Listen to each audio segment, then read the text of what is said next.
What's cool about packaging? Packaging's everywhere. Everything you see. You walk into a store, there's a minimum of 20,000 packages. If you walk into a super center, there's a minimum of 40,000 packages.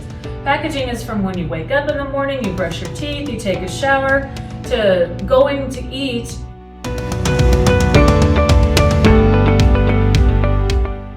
Students in this area, we're able to create things with the 3 different packaging types. With flexible packaging was like a paper, plastic material.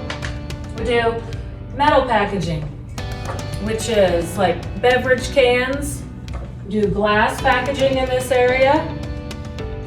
So we had a lot of fun doing the creation of the packaging. We learn about the types of packaging, the packaging needed for the items that go inside of it.